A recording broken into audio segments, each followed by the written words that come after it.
موضوع الدرس فی کمال قدرت اللہ وآلاء اللہ علی عبادہ، سورۃ الرحمن، تفسیر ابن کثیر۔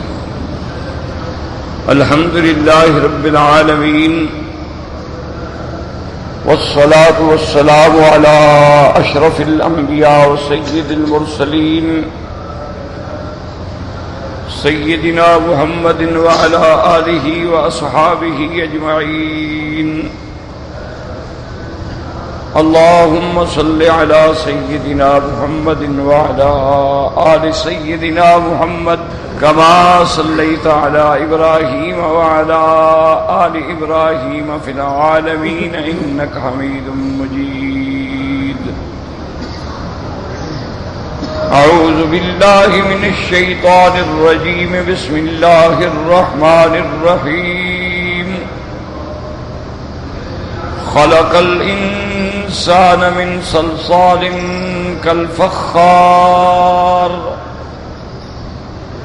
وخلق الجان من مارج من نار،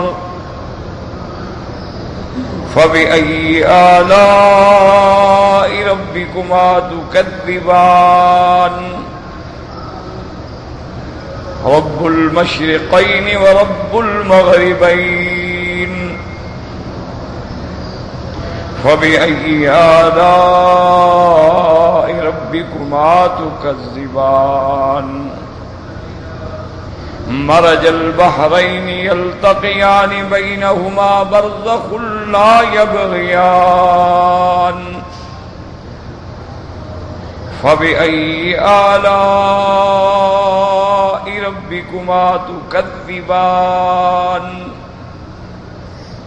يخرج منهما اللؤلؤ والمرجان، فبأي آلاء ربكما تكذبان؟ وله الجوار المنشآت في البحر كالأعلام، فبأي آلاء ربكما تكذبان؟ لا بشيء من نعم ربنا نكذب۔ اللہ تبارک و تعالی نے اپنی کمال قدرت کے نظاروں کے بارے میں ارشاد فرمایا کہ ہم نے انسان کو پیدا کیا صلصال مانا کھنکتی ہوئی مٹی سے، جیسے ٹھیکرا ہو۔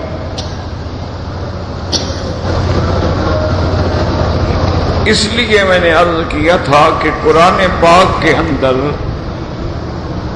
انسان کی تخلیق کے بارے میں کئی آیات ہیں۔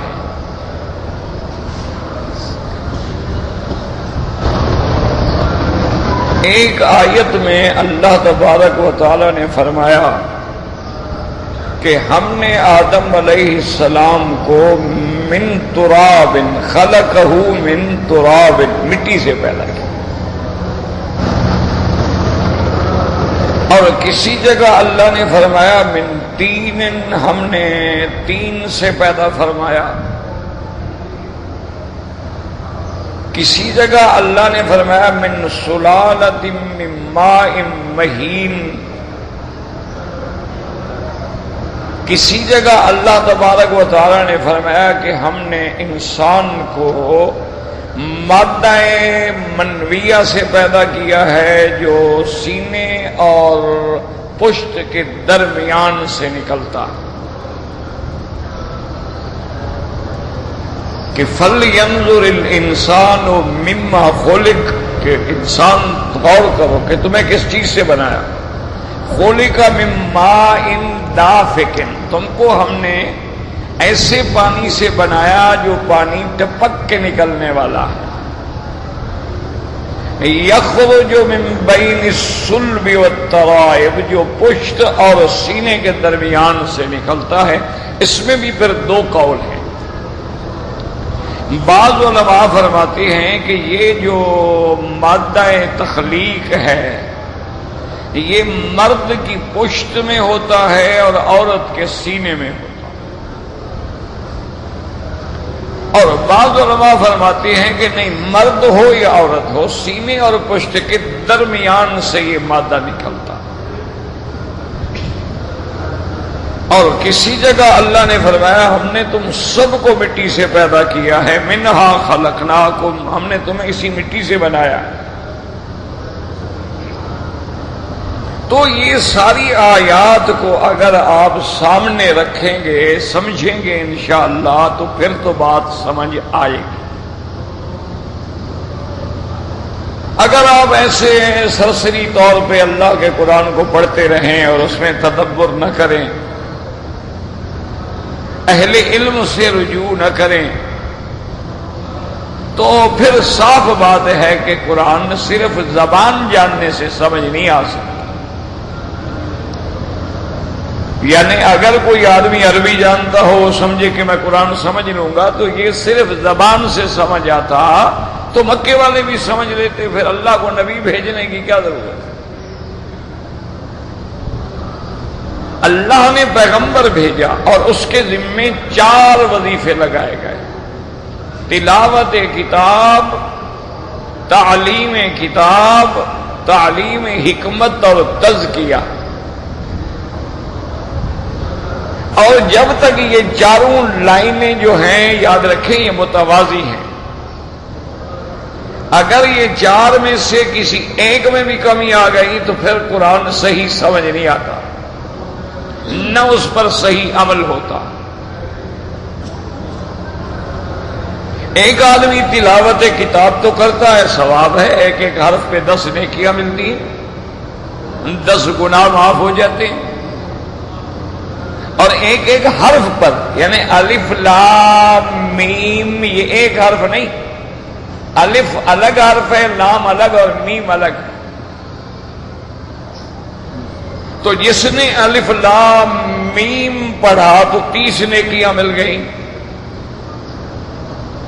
اور کتنے خوش نصیب ہیں وہ لوگ جو ماشاءاللہ ایک دن میں 10 پارے کی منزل پڑھتے ہیں.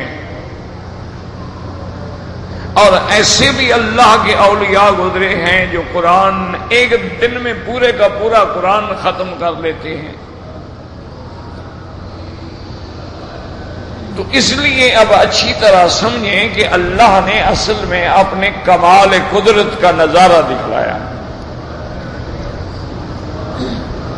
اب کہیں فرمایا کہ ہم نے انسان کو یعنی نطفے سے پیدا کیا ہے، اور صاف بات ہے ہمارے سامنے اور ہر جگہ یہ بات واضح ہے کہ انسان کو اللہ نے نطفے سے پیدا کیا.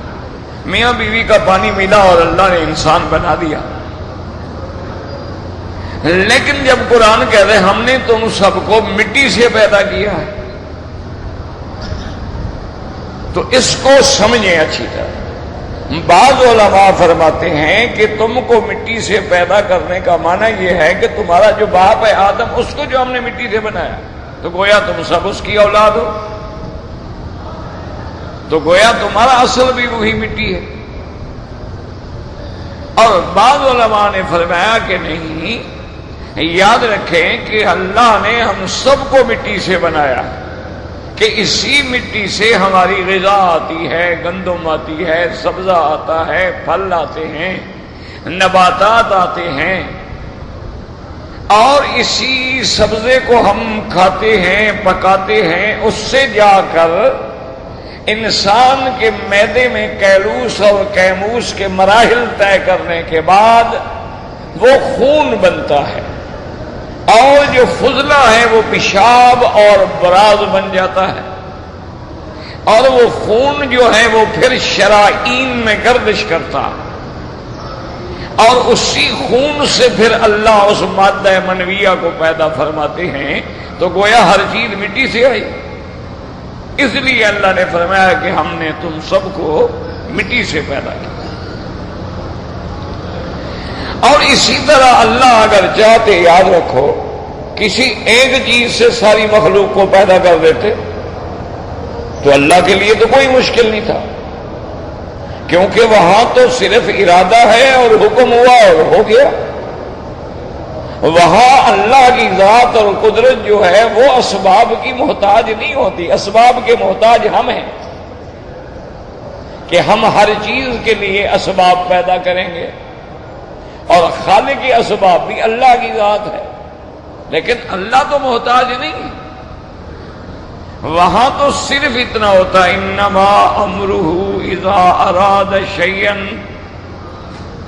ان یقول له کن فیکون. بس ارادہ کیا ہو جا ہو گیا. لیکن اللہ نے حضرت آدم علیہ السلام کو مٹی سے پیدا کیا، پھر اللہ نے بی بی حوا کو زندہ آدم سے، یعنی جیسے آدم علیہ السلام کسی حمل کے ذریعے نہیں پیدا ہوئے، یاد رکھو، اس کا نہ ماں ہے نہ باپ ہے. اس کو اللہ تبارک و تعالیٰ نے بغیر ماں باپ کے بنایا. اسی لیے تو وہ عیسائی لاجواب ہو گئے نا جب حضور کی خدمت میں آئے اور انہوں نے کہا کہ یا رسول اللہ صلی اللہ علیہ وسلم، آپ یہ بات مانتے ہیں کہ اللہ نے عیسیٰ علیہ السلام کو بغیر باپ کے پیدا کیا ہے، تو پھر دنیا میں ہمیں کوئی اور بندہ بھی دکھلائیں جس کو اللہ نے بغیر باپ کے پیدا کیا ہو. اور اگر آپ اور نہیں دکھلا سکتے ہیں تو پھر ہماری بات مان لیں کہ وہ اللہ کا بیٹا ہے. تو اللہ تبارک و تعالیٰ نے قرآن نازل فرمایا ان مثل عیسیٰ عند اللہ کمثل آدم. اللہ نے فرمایا میرے محبوب آپ ان کو بتائیں کہ بے وقوف ہو، عیسیٰ علیہ السلام کی مثال ایسے ہے جیسے آدم. عیسیٰ علیہ السلام کا تو باپ نہیں ہے نا، آدم کا تو باپ بھی نہیں ماں بھی نہیں. تو اگر بغیر باپ سے پیدا ہونے والا بندہ خدا کا بیٹا بن جاتا ہے تو جس کا باپ ہی نہ ہو، جس کی ماں ہی نہ ہو، وہ کیا بنے گا؟ وہ تو پھر خود خدا بن جائے گا. تو جب حضور صلی اللہ علیہ وسلم نے یہ آیت مبارک تلاوت فرمائی تو اب عیسائی جو تھے وہ لاجواب ہو گئے، ان کے پاس کوئی جواب نہیں تھا. تو اس لیے یاد رکھیں کہ آدم کو تو اللہ نے بنایا ہے مٹی سے.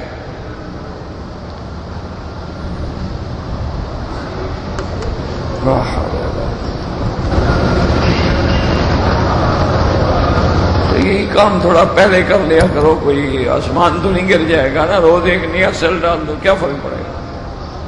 کوئی لاکھوں روپے کا تو ہوتا نہیں. درس سے قرآن سے تو قیمتی نہیں ہو سکتا نا. کیوں آدمی کا خیال جب ٹوٹ جاتا ہے نا تو بہت بات نکل جاتی ہے. انسان ایک بات کر رہا ہوگا، اس کے دماغ میں ایک بات ہوتی،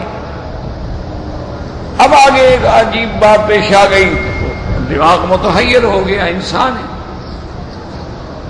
تو بہرحال اللہ نے بی بی حوا کو حضرت آدم علیہ السلام زندہ، اسی لیے حوا کو حوا اسی لیے کہتے ہیں، حوا ہائی یہ مادہ ایک ہے نا، کہ زندہ اللہ نے آدم علیہ السلام سوئے ہوئے تھے اور ان کی بائیں پسری سے اللہ تبارک و تعالی نے بی بی حوا کو نکالا. اب حضرت آدم علیہ السلام جب بیدار ہوئے دیکھا تو ایک عورت بیٹھی ہوئی ہے ماشاءاللہ. یعنی بی بی حوا بھی ماں کے پیٹ میں نہیں نکلی، وہ بھی مرد کی بائیں پسری سے نکلی ہے. اور خدا کی قدرت یہ ہے کہ اللہ نے اس کو بائیں پسری سے پیدا کیا، دائیں سے پیدا نہیں کیا. اس کی وجہ کیا ہے؟ علماء فرماتے ہیں کہ انسان کا دل بھی بائیں طرف ہے اور عورت کی پیدائش بھی بائیں پسری سے ہے. اس لیے اللہ نے ان کے اندر ایک کشش رکھی ہے، ایک مانست رکھی کہ انسان کے درمیان میں جو رشتے ہیں، کسی جگہ ماں بیٹے کا رشتہ ہے، کسی جگہ بہن بھائی کا رشتہ ہے، اور کسی جگہ میاں بیوی کا رشتہ ہے، باپ بیٹی کا رشتہ ہے. تو کتنا کشش ہے. تو کہتے ہیں اس کشش کی وجہ یہ ہے کہ یہ دل کے قریب سے پیدا کی گئی. اور اسی لیے ایک بات یہ بھی یاد رکھیں کہ حضور صلی اللہ علیہ وسلم کی حدیث مبارک ہے، آپ نے فرمایا کہ یاد رکھو کہ عورت جو ہے خلقت من ضلع اعوج، کہ عورت جو ہے وہ بائیں پسلی اور ٹیڑھی پسلی سے پیدا کی گئی ہے، اس میں ٹیڑھا پن رہتا ہے۔ آپ نے فرمایا اس کو سیدھا کرنے کی کوشش کرو گے تو یہ ٹوٹ جائے گا، اور اگر بالکل چھوڑ دو گے تو پھر اور ٹیڑھی ہو جائے گی۔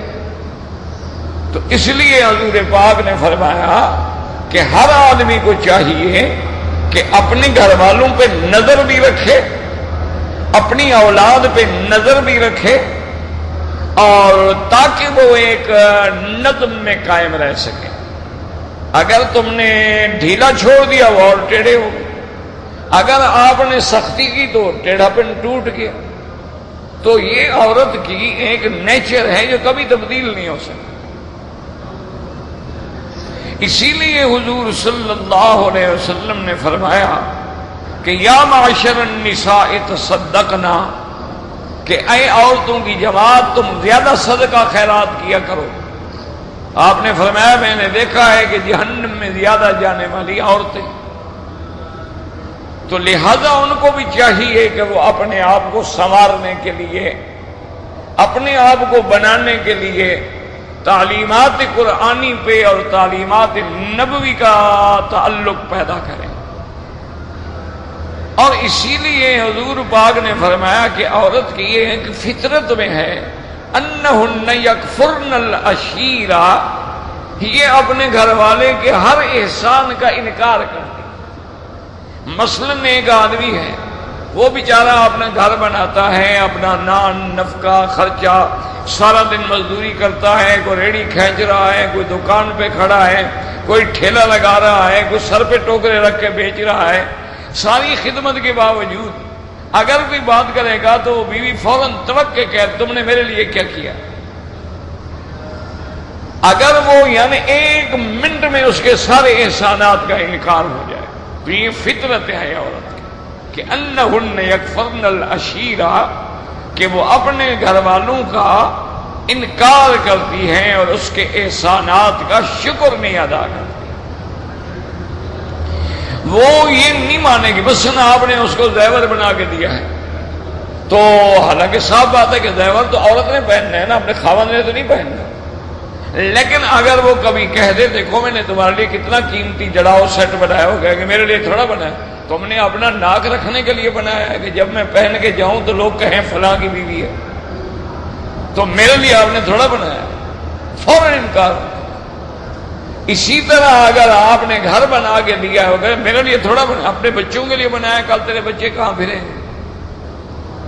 تو یہ عورت کے نیچر میں اللہ تبارک و تعالی رحمت فرمائیں۔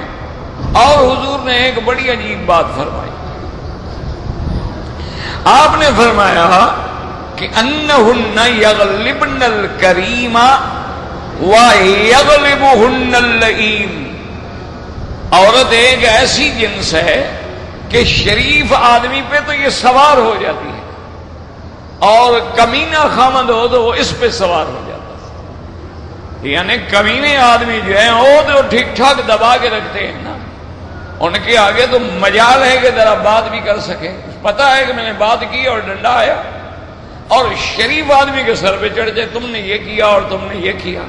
حضور نے فرمایا لیکن ہم نے شریف ہی بننا ہے، اب برے تو نہیں بن سکتے، لہذا ہمیں برداشت کرنا ہو۔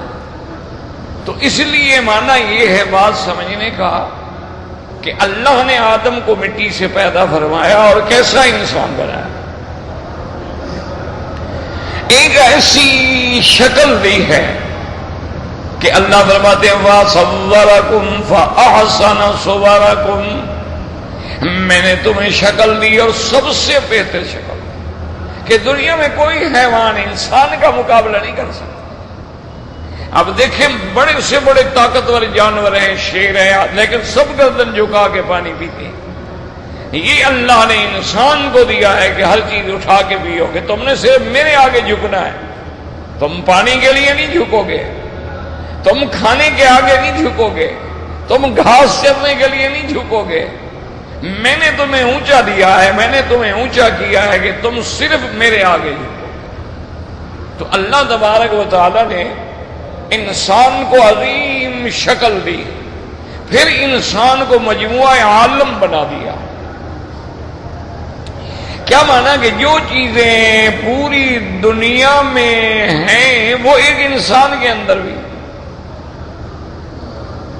اللہ تبارک و تعالی نے دیکھے آپ کے اندر کتنی قوتیں رکھی ہیں کہ ہر انسان میں قوت علمی ہوتی ہے، قوت عملی ہوتی ہے، قوت نظری ہوتی ہے، قوت فکری ہوتی ہے، قوت ملکیہ ہوتے ہیں، قوت حیوانیہ ہوتے ہیں، قوت شہوانیہ ہوتے ہیں، قوت غضبیہ ہوتے ہیں ایک انسان کے اندر۔ دیکھیں اللہ نے ایک انسان کو کیسے مجموعہ بنایا کہ اس کے اندر قوت ملکیہ بھی ہیں کہ اگر وہ مسلمان بن جاتا ہے، اگر وہ عبادت گار عابد زاہد بن جاتا ہے، اس میں اللہ وہ قوت ملکیہ جو ہیں وہ اوپر آ جاتی ہیں، وہ فرشتوں والی صفات جو ہیں وہ اوپر آ جاتی ہیں۔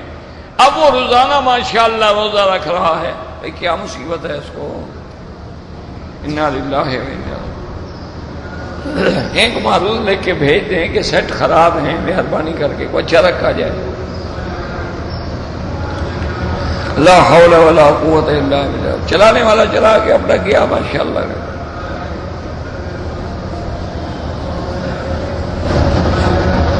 بہرحال دروشی پڑھیں، اللہ پاک رحمت فرمائیں گے، اور کیا کر سکتے ہیں جی، ہمیں تو پتہ نہیں نا کہ اس میں کیا ہے کیا نہیں، ہم تو نہیں جانتے کیا چیز ہے، کیسے اس میں کیا خرابی ہے، کبھی ٹھیک ہوتا ہے، کبھی بند ہوتا ہے، کبھی کم ہوتا ہے، کبھی جھٹک کھاتا ہے۔ تو بہرحال سمجھیں کہ اللہ نے اپنی قدرت کا کمال نظارہ دکھلایا ہے کہ اللہ نے ہر چیز بندے میں رکھی۔ ایک یہودی حضرت سیدنا علی رضی اللہ تعالی عنہ کی خدمت میں آیا اور اس نے کہا کہ امیر المؤمنین، مجھے قرآن پاک کے اندر جو میں نے پڑھا ہے وہ یہ ہے کہ اللہ نے 4 نہروں کا ذکر کیا ہے۔ اللہ نے قرآن میں ذکر کیا ہے کہ جنت کے اندر 4 نہریں ہوں گی، فیہا انہار من ماء غیر آسن، ایک پانی کی نہر اور ایسا پانی جس میں کوئی خرابی پیدا نہ ہو،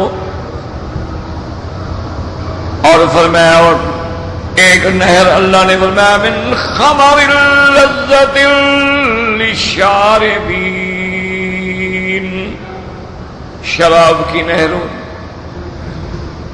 اور ایک جگہ فرماتے ہیں کہ اللہ نے قرآن میں فرمایا ہے کہ وہاں شہد کی نہر ہوگی، من اصل مصفا، اور ایک جگہ قرآن کہتا ہے کہ وہاں دودھ کی نہر ہوگی۔ تو 4 نہریں ہو گئی جنت میں، ایک دودھ کی، ایک پانی کی، ایک شراب کی اور ایک شہد کی۔ اس نے کہا کہ یہ قرآن میں ہے اور حدیث مبارک میں ہے کہ یہ ساری نہریں جو ہیں اللہ کے عرش کے نیچے سے جاری ہوں گی۔ تو اب یہودی نے اعتراض کیا، اس نے کہا حضرت علی یہ کیسے ہو سکتا ہے کہ کسی چیز کا ہیڈ جو ہے وہ تو ایک ہو، آگے نہریں 4 نکلیں، یہ کیسے ہو سکتا؟ یعنی آپ دیکھیں نا آپ کے یہاں ڈیم ہوتے ہیں بڑے بڑے، تو اس ڈیم میں پانی بھرا ہوا ہے، آگے جتنی نہریں نکالیں گی آپ پانی کی نکلیں گی نا، یہ تو نہیں ہو سکتا کہ وہ ایک نہر شہد کی بن جائے، ایک دودھ کی بن جائے، ایک پانی کی بن جائے۔ اس نے کہا یہ کیسے ہو سکتا ہے کہ جب اس کا اصل ایک ہے تو اس سے جو نہریں جاری ہوں گی وہ تو ایک قسم کی ہو سکتی ہے نا، وہ 4 قسم کی تو نہیں ہو سکتی۔ حضرت علی رضی اللہ تعالی عنہ سمجھ گئے کہ اس دشمن اسلام کا مقصد جو ہے وہ مسلمانوں کے ذہن میں اللہ کے کلام کے خلاف شکوک پیدا کرنا. کیوں؟ ہر باطل آدمی اسی طرح کرتا ہے. وہ آپ کے دماغ میں شبہ ڈال دیتا ہے، آپ کے دماغ میں وسوسہ ڈال دیتا ہے، وہ دماغوں کے اندر ایک کیڑا ڈال دیتا ہے کہ جناب یہ دیکھو بھلا یہ بھی کوئی عبادت ہے کہ آدمی دوڑ رہا ہے، یہ کیا عبادت؟ ایک کیڑا آ گیا دماغ میں.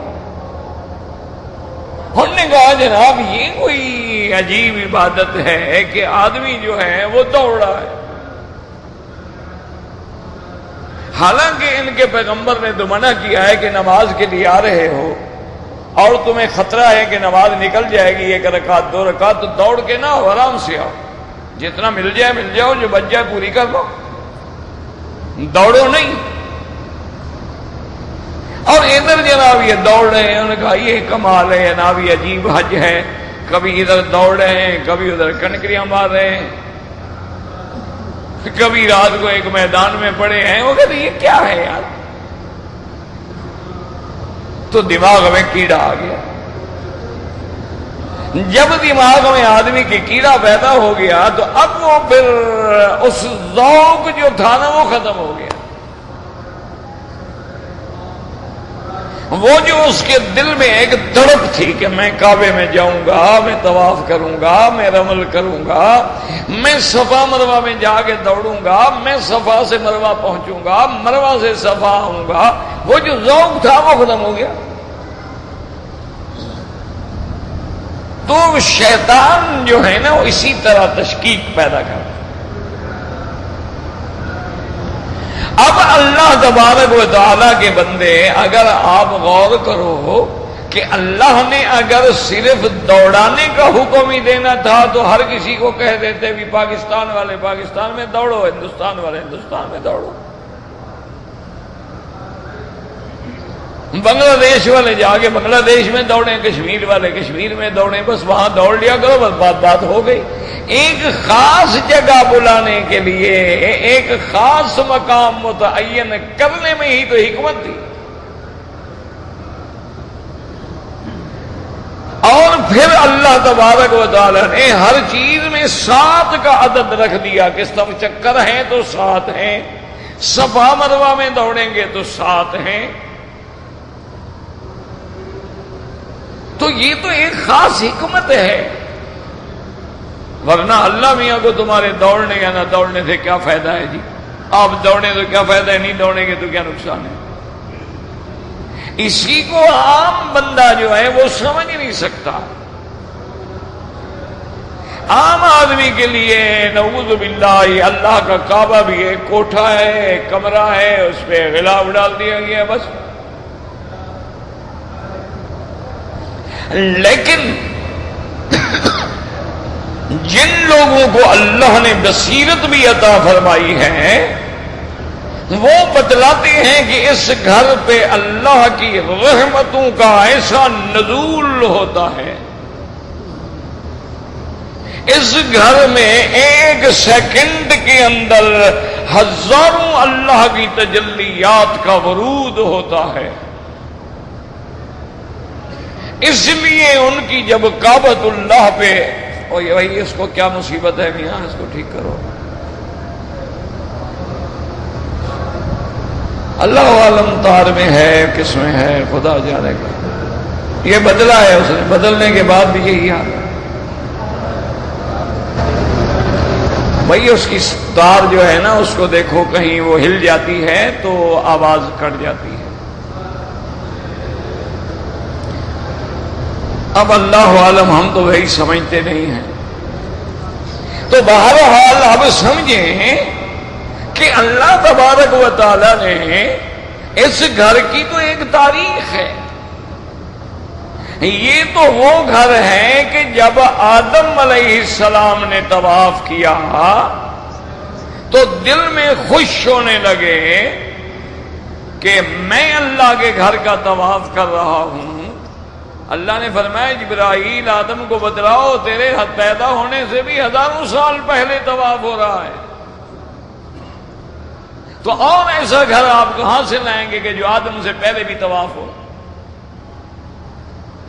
اور ایسا گھر کہاں سے لائیں گے کہ جس کے لیے حضور پاک نے، رحمت دو عالم نے، امام الانبیاء نے فرمایا ہو کہ واللہ مجھے اللہ کی قسم ہے کہ تو ساری کائنات میں سب سے بہتر زمین ہے۔ اب یہ بات حضور پاک نے اور کسی شہر کے لیے نہیں کہی، اور کسی مقام کے لیے نہیں کہی۔ اب جو ان باتوں کو سمجھتا ہے اس کو تو پھر کعبے کی قدر ہے، اس کو تو پھر حجر اسود کے بوسے کا، تقدس کا پتہ ہے، اس کو تو رکن یمانی پہ ہاتھ لگانے کا پتہ ہے، اس کو تو حتیم میں نماز پڑھنے کا پتہ ہے، اس کو تو مقام ابراہیم کے پیچھے کھڑے ہو کے 2 رکعت ادا کرنے کا پتہ ہے۔ وہ تو جب آنکھیں بند کرتا ہے تو انبیاء کو طواف کرتا ہوا سوچتا ہے، اور سرکار 2 جہاں طواف کر رہے ہیں، اور حجر اسود پہ بوسہ دینے کے بعد حضور پاک نے اپنی پیشانی رکھی، اور آپ نے جب سر اٹھایا پیچھے حضرت عمر کھڑے تھے، حضور کے آنسو بہ رہے تھے اور آپ کی داڑھی مبارک بھیگ گئی، اور آپ نے فرمایا یا عمر ہا ہونا تسکب الدموع، یہی تو مقام ہے جہاں آنسو بہائے جاتے ہیں۔ اب جس کے نظر میں یہ بات ہوگی تو اس کے طواف کا پھر اپنا ذوق ہوگا، اور اگر پھر یہی خیال ہو جی ایک کوٹھا ہے جی، کوٹھا تم ہر جگہ بنا لو، وہاں چکر لگانا شروع کر دو۔ اور یہ تو وہ گھر ہے کہ جس کا اصل جو ہے تحت الثری سے لے کر آسمانوں تک ہے، 7ویں آسمان پہ جو کعبہ ہے، بیت المعمور ہے، اس کو اتارو اسی کعبے کے اوپر آگے بیٹھے گا۔ اور یہ وہ گھر ہے جہاں فرشتوں کی ڈیوٹی ہے، یہ وہ گھر ہے جہاں اصحاب محمد مصطفیٰ، یہ وہ گھر ہے جہاں اولیاء اللہ، یہ وہ گھر ہے جہاں فقہاء امت، یہ وہ گھر ہے جہاں محدثین کرام اور اللہ کے عباد صالحین آئے اور اس کو ایک نظر دیکھنے کے لیے تڑپتے رہے اور روتے رہے، اور زندگی میں ان کو ایک دفعہ موقع ملا یا نہیں مل سکا ہے۔ تو جس کے سامنے کعبے کی تاریخ ہوگی تو عظمت ہوگی، پھر اس کو طواف کرنے کا احساس ہوگا، اگر نہ ہو تو اس کو کیا احساس ہوگا؟ تو اس لیے یہودی نے ایک شبہ ڈال دیا، اس نے کہا کہ حضرت علی کہ جب ساری نہریں جو ہیں وہ عرش کے نیچے سے نکل رہی ہیں، اب اس پاگل کو یہ تو پتہ ہی نا کہ عرش کیا چیز ہے۔ عرش عظیم جو ہے وہ تو اتنی بڑی چیز ہے کہ 7 آسمان اور زمین بچھا دو تو ان سے کرسی بڑی ہے، اور پھر کرسی کو اگر سامنے رکھا جائے تو عرش اولا اس سے بڑا ہے، تو عرش ہے، وہ کوئی ایسی چھوٹی سی جگہ تو نہیں۔ حضرت علی رضی اللہ تعالیٰ عنہ نے فرمایا، آپ نے فرمایا کہ اے یہودی مجھے ایک بات سمجھاؤ۔ اس نے کہا بتائیں کیا چیز ہے؟ آپ نے فرمایا تیرے ناک سے پانی بہتا ہے۔ انہوں نے کہا ہاں جی، نزلہ ہو جائے زکام ہو جائے تو بالکل پانی آ رہا ہے۔ انہوں نے کہا تیرے منہ سے بھی پانی نکلتا ہے؟ انہوں نے ہاں جی، منہ سے بھی تھوکتے رہتے ہیں۔ انہوں نے کہا کبھی کبھی تیرے کان سے بھی پانی بہتا ہے؟ انہوں نے کہا ہاں جی، کبھی تکلیف ہوتی ہے کان سے بھی پانی بہتا ہے۔ انہوں نے فرمایا کبھی آنکھوں سے بھی پانی بہتا ہے؟ انہوں نے کہا ہاں جی، آنسو ہیں۔ آپ نے فرمایا جب دماغ ایک ہے، آنسو کو چکھ کے دیکھو الگ ذائقہ ہے، ناک کے پانی کا الگ ذائقہ ہے، منہ کے پانی کا الگ ذائقہ ہے، کان کے پانی کا الگ ذائقہ ہے۔ جب دماغ ایک ہے تو یہ 4 چشمے کیسے جاری ہو گئے؟ اگر اللہ ان کو جاری کرنے پہ قادر ہے تو جنت کی نہریں بھی بنانے پہ قادر ہے۔ اس لیے اللہ نے قرآن میں بار بار انسان کا ذکر کیا نا، خلق الانسان، کہیں فرمایا اقرا بسم ربک الذی خلق خلق الانسان من علق، اور کسی جگہ اللہ تبارک و تعالیٰ فرماتے ہیں لَقَدْ خَلَقْنَا الْإِنسَانَ فِي أَحْسَنِ تَقْوِيمٍ،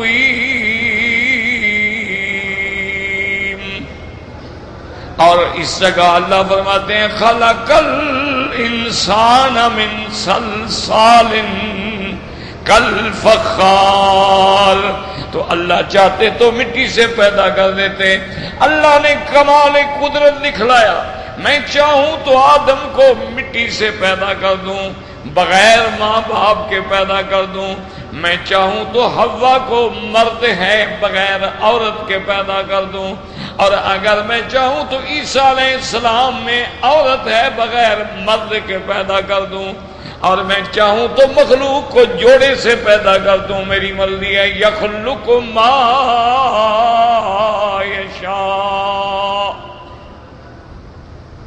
اس لیے اللہ اپنی کمال قدرت دکھلاتے۔ خلق الانسان من صلصال کالفخار وخلق الجان من مارج من نار۔ اللہ فرماتے ہیں ہم نے انسان کو پیدا کیا کھن کھناتی ہوئی مٹی سے جو ٹھیکرا بن جاتی ہے، اور پیدا کیا جنوں کو، جان مانا جن کو پیدا کیا آگ سے، من مارج، مارج مانا خالص آگ، آگ کا وہ شعلہ جو اوپر اٹھتا ہے، جو خالص ہوتا ہے، جس میں دھواں بھی نہیں ہوتا، کچھ نہیں ہوتا، اس کو کہتے ہیں من مارج من نار۔ یعنی بعض علماء فرماتے ہیں لہب، اور بعض فرماتے ہیں کہ خالص آگ، یعنی وہ آگ جس میں کسی کی آمیزش نہ ہو۔ اللہ فرماتے ہیں میں نے جنات کو آگ سے پیدا کیا ہے، لیکن یہاں ملائکہ کا ذکر نہیں۔ یاد رکھو اللہ کی مخلوق تو صرف انس اور جن نہیں ہے نا، انسان بھی ہیں، جنات بھی ہیں، فرشتے بھی ہیں۔ فرشتوں کا ذکر نہیں آیا کسی جگہ قرآن میں، آپ نہیں دکھا سکتے کہ اللہ نے فرشتوں کو کس چیز سے پیدا کیا۔ حدیث میں آتا ہے کہ اللہ نے فرشتوں کو نور سے پیدا کیا۔ اللہ تبارک و تعالیٰ نے فرشتوں کو نور سے پیدا کیا ہے، جنوں کو نار سے پیدا کیا ہے، اور انسان کو خاک سے پیدا کیا ہے، تراب مٹی سے پیدا کیا ہے۔ اب اصل بات یہ ہے کہ بھئی فرشتوں کا کیوں ذکر نہیں آیا؟ اللہ نے انسان کا بھی بتلا دیا، ہمیں جنوں کا بھی بتلا دیا، قرآن میں آ گیا جنوں کا، لیکن فرشتوں کے بارے میں فرشتوں کا ذکر تو آتا ہے، لیکن فرشتے کس چیز سے پیدا کیے گئے قرآن میں ذکر نہیں۔ یاد رکھو اس کی وجہ یہ ہے کہ مکلف جو ہیں، یعنی جن کو شریعت کا پابند کیا گیا ہے، اوامر نواہی پہ چلنے کا پابند کیا گیا، وہ دو ہیں، انسان اور جن۔ فرشتے تو مکلف ہی نہیں، ان کے ذکر کی کیا ضرورت ہے؟ یاد رکھیں کہ فرشتے جو ہیں ان پر تو نماز فرض نہیں ہے، فرشتوں نے تو روزہ نہیں رکھنا ہوتا، فرشتوں کے لیے تو کوئی حج ہی نہیں کرنا کہ زندگی میں ایک دفعہ آگے حج کریں، کیونکہ فرشتے تو مکلف ہیں ہی نہیں۔ فرشتوں کا کام صرف حکم خداوندی کی تعمیل ہے، اور ان کا وظیفہ جو ہے سبوح قدوس ربنا ورب الملائکۃ والروح، ان کا وظیفہ تسبیح و تقدیس ہے۔ اور فرشتوں کی تو صفت یہ ہے کہ لا یعصون اللہ ما امرہم وَيَفْعَلُونَ مَا يُؤْمَرُونَ، اللہ کی نافرمانی نہیں کرتے ہیں، اور وہی کرتے ہیں جس کا اللہ ان کو حکم دیتے ہیں۔ اللہ نے حکم دیا بندے کے کندھوں کے پاس بیٹھ جاؤ، ڈائری لکھو حاضر۔ اللہ نے حکم دیا کہ عورت کے رحم کے اندر جا کے بچے کا لکھو، شقی ہے کہ سعید ہے، رزق کتنی، زندگی کتنی، اجل کتنی، اور اس کی تصویر بناؤ۔ حاضر کبھی فرشتے انکار نہیں کر سکتے ہیں کہ مولا ہم ایسی جگہ کیسے جائیں جو پاک ہی نہیں. هو الذی یصورکم فی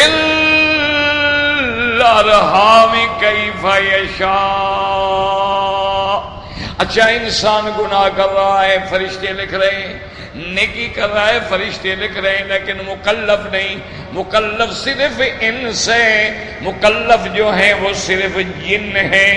اور یاد رکھیں جن آگ سے پیدا ہوا ہے، اس میں ناری خصوصیات ہیں.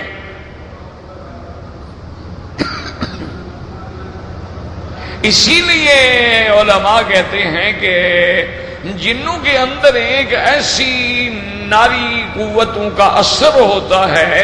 یہ جو عام کہتے ہیں نا لوگ عورت پہ جن آ گیا اور فلاں پہ جن آ گیا، یاد رکھو یہ 99% تو جھوٹ ہوتا ہے. ویسے جن آ جاتا ہے، جن پکڑ لیتا ہے. جن مردوں کو بھی پکڑ لیتے ہیں، عورتوں کو بھی پکڑ لیتے ہیں. جن اٹھا بھی آگ لے اغوا بھی کر جاتے ہیں، جن مار بھی دیتے ہیں. یہ بالکل ٹھیک ہے، کیونکہ حدیث مبارک میں ہے حضرت عبداللہ بن مسعود کو حضور نے بٹھایا اور اپنی لکڑی سے ایک لکیر کھینچ کے دائرہ بنایا اور فرمایا عبداللہ اس سے باہر نہ نکلنا. اور حضور تشریف لے گئے. حضرت عبداللہ فرماتے ہیں میں نے شور سنا، میں نے روشنیاں دیکھی، میں گھبرا گیا، لیکن یاد آیا حضور نے فرمایا تھا کہ اس لکیر دائرے سے باہر نہیں نکلنا. صبح کو جب حضور آئے تو میں نے کہا یا رسول اللہ میری تو ساری رات جو ہے وہ انگاروں پہ لوٹتے گزر گئی. میں آوازیں سنتا تھا، مجھے آپ کی ذات کا ڈر ہوتا تھا، پھر آپ کا فرمان یاد آتا. آپ نے فرمایا عبداللہ تم نے اچھا کیا کہ باہر نہیں نکلے. اگر تم اس دائرے سے باہر آتے تو جن تمہیں اٹھا کے لے جاتے. وہ تو جن آئے تھے میرے پاس اپنے جھگڑے لے کر. تو جن ہیں، جنات ہیں، ان کا وجود ہے. اچھا وہ نقصان بھی پہنچاتے ہیں اور ان کی بڑی عجیب قوتیں ہیں. اللہ نے ان کو بڑی عجیب قوتیں دی ہیں.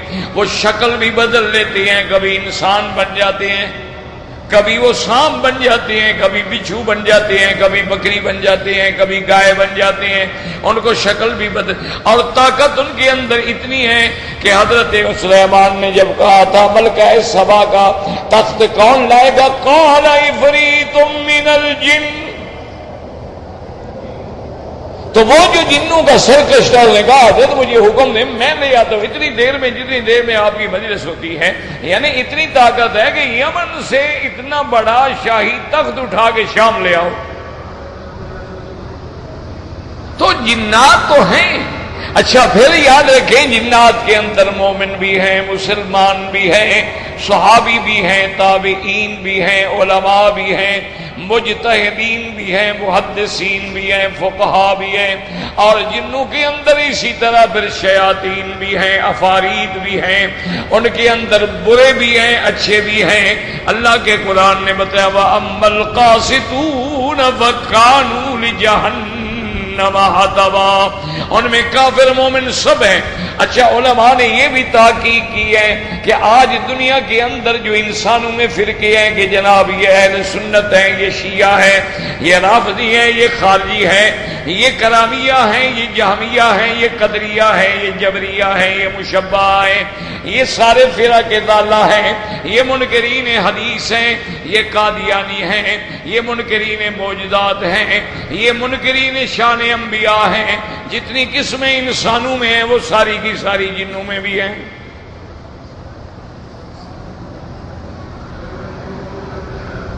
لیکن ایک بات کا ضرور یاد رکھنا کہ اگر خدا نہ کرے، خدا نہ کرے، خدا نہ کرے کسی عورت پر کسی جن کا اثر ہو جاتا ہے یا کسی مرد پہ ہوتا، اصل کیا ہے کہ کسی عورت پہ کوئی جن عاشق ہو جاتا ہے یا کسی مرد پہ کوئی جن یا عورت عاشق ہو جاتی ہے، تو یاد رکھیں چونکہ وہ آگ ہے اس کا اثر یہ ہوتا ہے کہ وہ بندہ ایسے ہو جائے گا جیسے جل گیا ہو.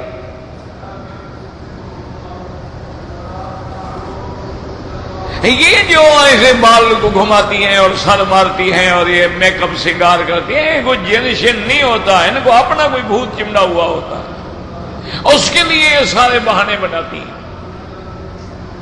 ورنہ جن تو آگ ہے. اور علاج کیا ہے یاد رکھو، کسی کے چکروں میں نہ پڑنا. آج کل اللہ معاف کرے کاروباری لوگ بن گئے، آج کل تو ہر چیز کا کاروبار ہے نا جی.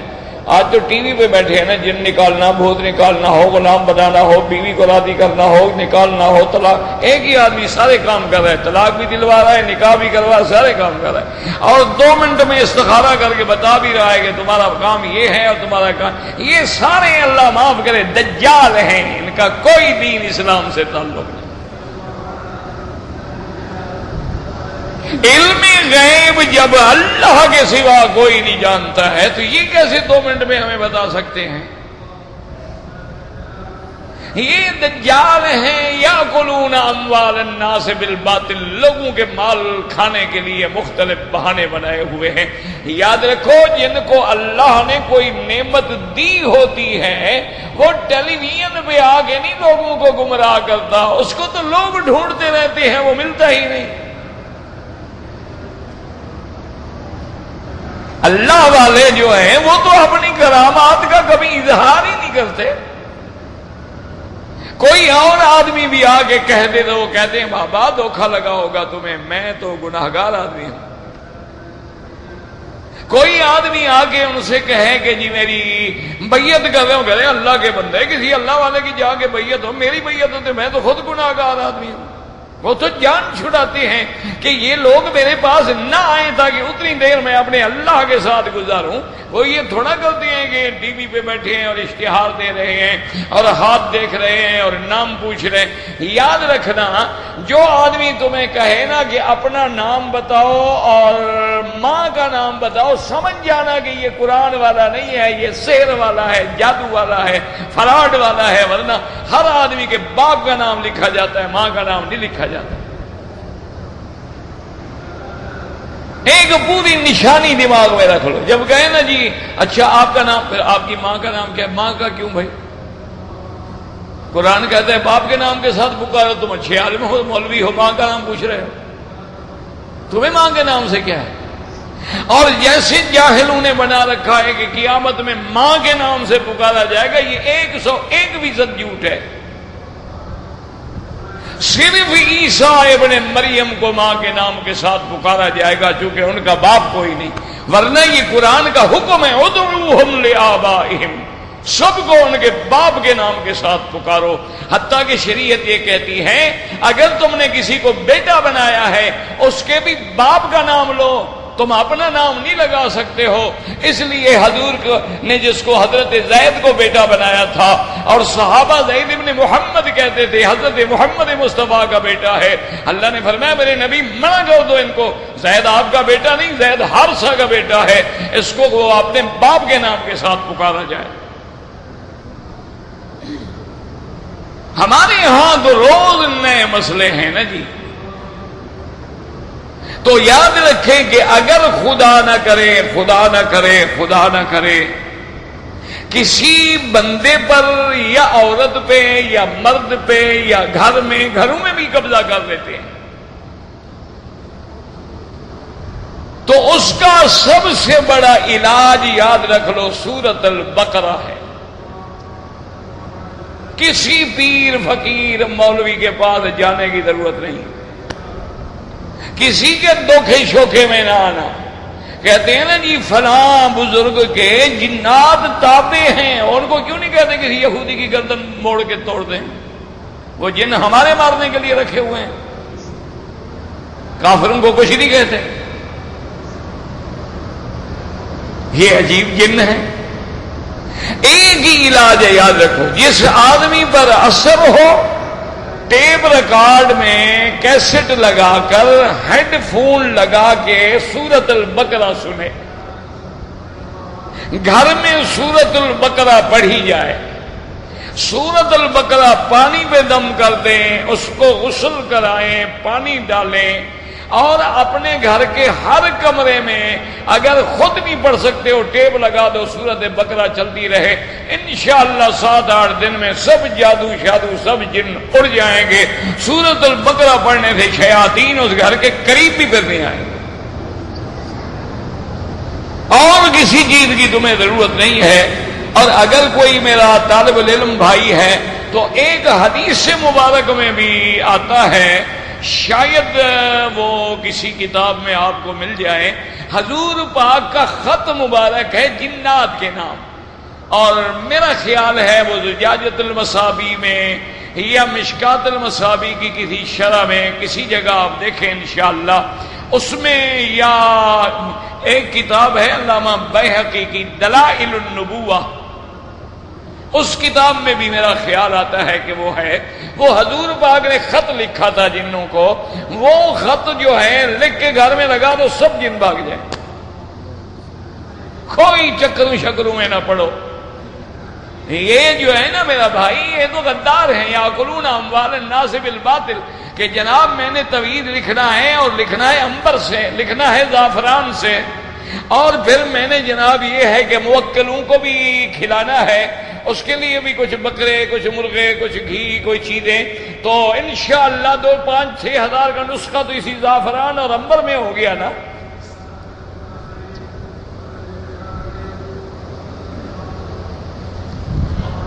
اللہ کے بندے، اگر تمہارے جن تابع ہوں تو تم لوگوں سے پیسے بٹورنے کے لیے بہانے بناتے رہو، کسی جن کو کہو کہ تجوری توڑ کے لا دے آپ کو، ان کے پاس کچھ نہیں ہوتا، صرف زبانی کلامی جھوٹ ہوتا۔ تو اس لیے یاد رکھو کہ جن جو ہے یہ آگ سے بنایا گیا، اگر آگ بھی ایسی تیز اور خالص، اس لیے بعض علماء فرماتے ہیں کہ چونکہ شیطان کا تعلق کافروں سے زیادہ ہے نا، اس لیے کافر لوگ جو ہیں وہ آگ والی چیزیں بنانے میں زیادہ دماغ رکھتے ہیں۔ آپ دیکھیں نا، اب جتنی آگ کی چیزیں بن رہی ہیں، جتنے نئے نئے ایٹم بن رہے ہیں، جتنے نئی نئی مشینریاں بن رہی ہیں جو آگ کے بغیر چلی، وہ سارا وہ کیوں بنا؟ اس لیے کہ ان کے ساتھ ان کا تعلق زیادہ جڑتا ہے مسلمان سے۔ اس لیے فرمایا خلق الانسان من صلصال کالفخار وخلق الجان من مارج من نار فبأي آلاء ربكما تكذبان۔ انسان کی پیدائش بھی نعمت ہے، وہاں جنات کی پیدائش بھی نعمت ہے۔ اچھا، جنات کی پیدائش کیسے نعمت ہے؟ اس بات کو سمجھیں کہ اللہ فرماتے کون کون سی نعمتوں کو جھٹلاؤ گے، تو معنی یہ ہوا کہ جب انسان کو بنایا یہ تو نعمت ہمیں سمجھ آ گئی، لیکن جنات کے اندر کون سی نعمتیں ہیں؟ اللہ تبارک و تعالیٰ کی قرآن پاک کی آیات میں علماء نے لکھا کہ وجہ یہ ہے کہ اللہ قیامت کے اندر لَأَمْلَأَنَّ جَهَنَّمَ مِنَ الْجِنَّةِ وَالنَّاسِ أَجْمَعِينَ، جہنم کو بھریں گے جنوں سے انسانوں سے۔ تو اگر مانا سمجھیں کہ 1000 ہیں تو 999 جنوں سے جائیں گے اور ایک جو ہے انسان جنت میں، تو جنوں سے جہنم کا بھر جانا اور ہمارا بچ جانا نعمت ہے کہ اللہ نے ایک مخلوق بنا دی ہے۔ اگر وہ جن نہ ہوں تو پھر ان کے بجائے ہمیں بھرا جاتا نا۔ دیکھو نا جی، مثال کے طور پہ اگر ہمارے پاس لکڑی نہ ہو تو پھر اب کولا جلائیں گے نا، کولا نہ ہو تو گیس جلائیں گے، کچھ تو جلائیں گے، جلانا تو ہے ہی نا ہم نے، جہنم کو تو ہم نے بھرنا ہے۔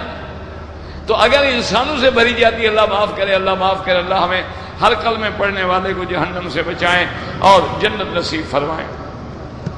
واللہ اعلم۔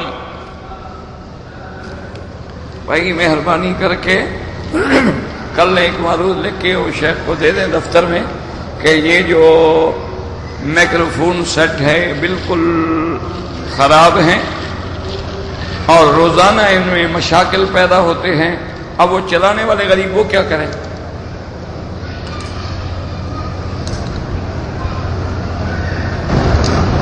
کہتے ہیں جی کہ اگر ہمارے ہاں عورت ہے یا مرد ہے وہ مر جاتے ہیں تو تیسرے دن جو ہمارے ہاں کل شریف ہوتے ہیں اور جمعراتیں ہوتی ہیں، یہ خالص بدعت ہے۔ یعنی اس کا انعقاد بھی بدعت ہے، اور بدعت گمراہی ہے، اور گمراہی کا ٹھکانہ جہنم ہے۔ اچھا ایک بات یاد رکھیں، وہ جھگڑا نہ کیا کرو، لڑے شڑے نہ کرو، اصحاب بدر سے زیادہ بھی کوئی شان والا ہے؟ شہدائے احد سے بھی زیادہ کوئی شان والا ہے؟ ان کے کل خوانی کس نے کی تھی؟ بس یہ بات ہمیں ڈھونڈ کے بتا دیں آپ کہ بھائی سیدنا حمزہ جیسا آدمی جو سید الشہداء ہے، سیدنا حسین رضی اللہ تعالی عنہ کا ماتم تو تم آج بھی کر رہے ہو، لیکن یہ تو کتابوں میں دکھاؤ نا کہ ان کی کل خوانی اور جمعراتیں اور چلیسواں کس نے منایا تھا؟ کوئی ایک کتاب میں تو ہوگا نا آخر۔ یاد رکھو یہ ساری بدعات ہیں، ان کا کوئی دین اسلام سے تعلق نہیں ہے۔ تم نے خیرات کرنی ہے، سارا سال خیرات کرو۔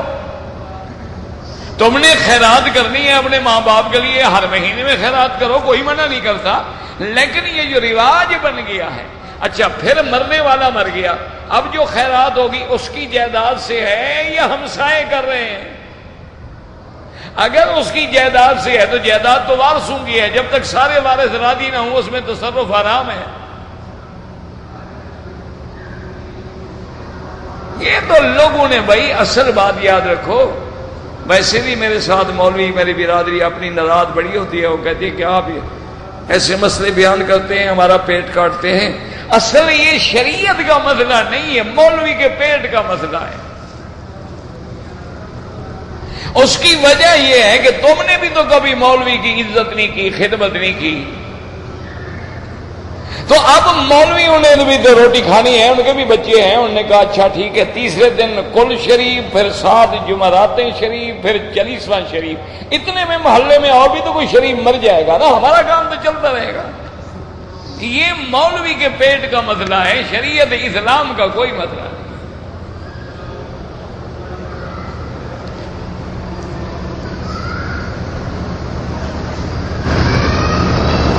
ہمارے بھائی کی 9 سال سے اولاد نہیں ہے، ڈاکٹر کہتے ہیں کہ وہ جراثیم کم ہے تو علاج کراؤ، صرف دعا کے کرے گی۔ اب یہ تو کوئی مسئلہ نہیں ہے شریعت میں کہ تم پانی نہ پیو گے، یا اللہ میری پیاس بجھا دے، یا اللہ میری پیاس بجھا دے، یہ کیا دعا ہے؟ پانی بھی پیو اور دعا بھی مانگو۔ عقل و توکل، حضور نے فرمایا اونٹ کا گھٹنا بھی باندھو اور اللہ پہ توکل بھی کرو۔ یہ تو نہیں کہ اس کو چلتا ہوا چھوڑ دو اور کہا میرا اللہ پہ توکل ہے، اگر میرا ہے تو آ جائے گا، انشاءاللہ وہ کبھی نہیں آئے گا۔ تو اس لیے آپ اپنے بھائی کا علاج بھی کرائیں۔ آج کل میڈیکل سائنس بڑی ایڈوانس ہے، بڑی ترقی کر گئی ہے، اور دنیا میں باقاعدہ ہر ملک میں، ہر شہر میں بڑے بڑے مراکز ہیں، وہاں جا کے علاج بھی کراؤ اور دعا بھی کرو۔ کہتے جی کہ اگر غیر محرم مردوں نے کھانا کھایا، بچ گیا، گھر میں لے آیا، عورتیں کھا سکتی ہیں؟ کیوں نہیں کھا سکتی ہیں جی؟ اس میں کون سا پردہ ہے؟ یا وہ دانے بولیں گے کہ میں فلاں کا کھایا ہوا ہوں؟ بالکل جائز ہے، کوئی منع نہیں۔ اور ویسے بھی تو سارے ہم غیر محرموں کا پکا ہوا کھاتے ہیں نا۔ ہم کہی تھی کہ مہمان جو ہوتے ہیں تم ہمیں کھانے کھلاتے ہو، وہ ہماری محرم ہے اندر جس نے پکایا ہے، وہ بھی تو غیر محرم ہوتی ہے۔ مسلمان ہے جی، بچنا چاہے تو غیر محرم کے کھانے کا بھی مسئلہ پوچھ رہا ہے، اور نہ بچنا چاہے حج پہ آئے ہیں، ایک کمرے میں غیر محرم کے ساتھ حاجی صاحب لیٹے ہوئے ہیں، پتہ نہیں یہ حج کون سا ہے؟ ہمیں تو آج تک یہ حج سمجھ نہیں آیا۔ ایک ہی کمرے میں 2 مرد ہیں 2 عورتیں، 4 مرد ہیں 4 عورتیں، سب غیر محرم ہیں۔ خدا کا خوف کرو، یہ کون سا حج ہے؟ خود تقسیم کر دو، عورتوں کو ایک کمرے میں کر دو، مردوں کو ایک کر دو۔ حکومت تو نہیں کر سکتی، انہوں نے تمہارے لیے مکان لیا ہے کہ 5 آدمی کی جگہ ہے، 10 آدمی کی جگہ ہے، اب وہ تو نہیں تقسیم کر سکتی۔ یہ تقسیم اگر تمہیں اپنے حج کو بچانا ہے تو خود کرو۔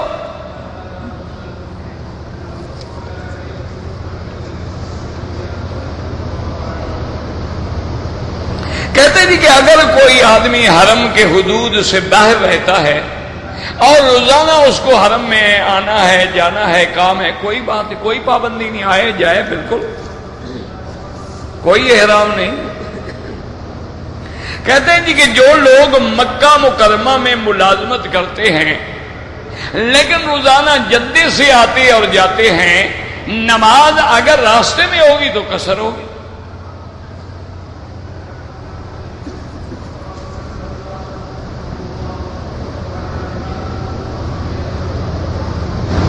میری رہائش جو ہے مسجد عائشہ سے آگے ہے، کوئی بات نہیں، کوئی مسئلہ نہیں، وہی سے آپ جب حج کا احرام باندھیں نیت کر کے احرام باندھ کے چلے جائیں۔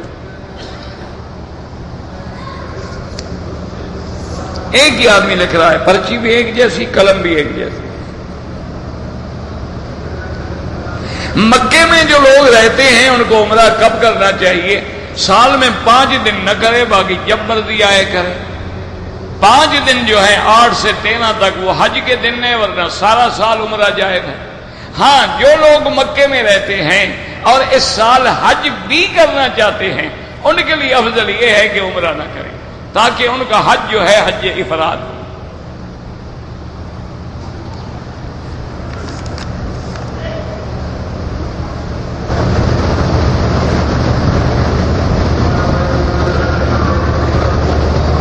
ہمیں ڈیوٹی پہ لایا گیا تھا، ہمیں یہ پتہ بھی نہیں تھا کہ ہم مکہ جائیں گے یا کسی اور شہر میں ڈیوٹی پہ بھیجیں گے، احرام نہیں باندھا، کوئی حرج نہیں، تو ہم نے پھر عید الفطر کے بعد عمرہ کیا ہے۔ اگر آپ نے حج کرنا ہے تو حج تمتع ہوگا، آپ کو حج کی ایک بکری رکھنی ہوگی، کیونکہ آپ نے حج کے مہینوں میں عمرہ بھی کر لیا اور اسی سال حج بھی کرنا ہے۔ ایک آدمی نے